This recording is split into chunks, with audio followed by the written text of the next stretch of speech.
26-year-old Aubrey Manaka has been convicted for the murder of TVET College student Precious Ramabulana and apologized to her family for his actions.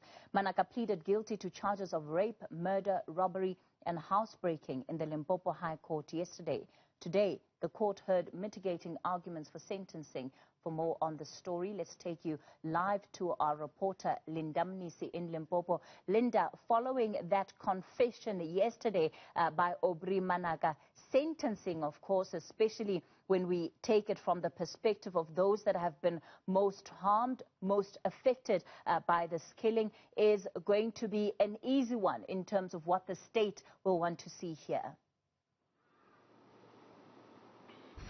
Well, of course, Kathy, the instructions are quite clear, but when you speak about easy, it really does not reflect when you look at those emotionally charged scenes that we saw unfolding today, Aubrey Manaka being the first witness to take the stand. Now, you'll remember yesterday his affidavit, his guilty plea was read out in court and, detailing exactly what he did. But today it took another turn, Kathy, hearing it come from his mouth. So the family full in the gallery, listening to every word that he has to say. And at some point, Kathy, I remember the judge really getting, close and asking, probing questions around what exactly he did, because he had indicated that he stabbed her a number of times and then raped her, and only after that left with her 2 cell phones. But it emerged that he stabbed her after raping her again.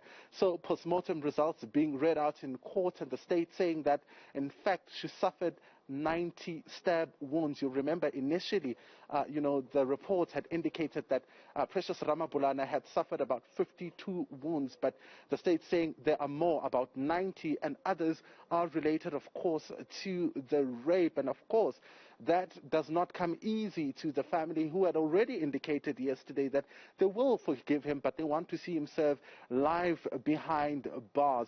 We had an opportunity to hear from the family representative who spoke about Precious Ramabulana's mother, saying that she's grief-stricken. She wouldn't even allow her to enter into her home this morning, saying that the only way she'll open her doors is if she's coming back with Precious. She details withdrawing her forgiveness, hearing all of those details, and this is what she had to say, Kathy.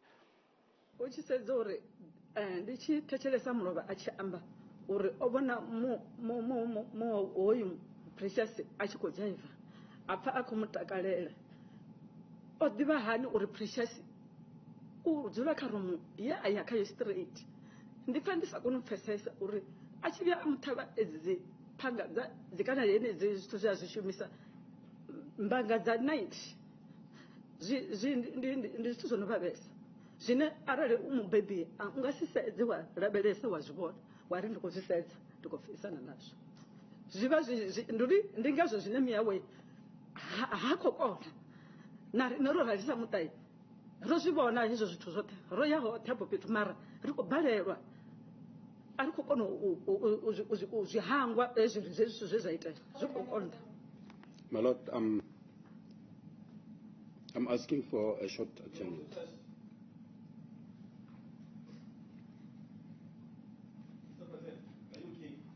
My Lord, I'm asking for 2 minutes adjournment.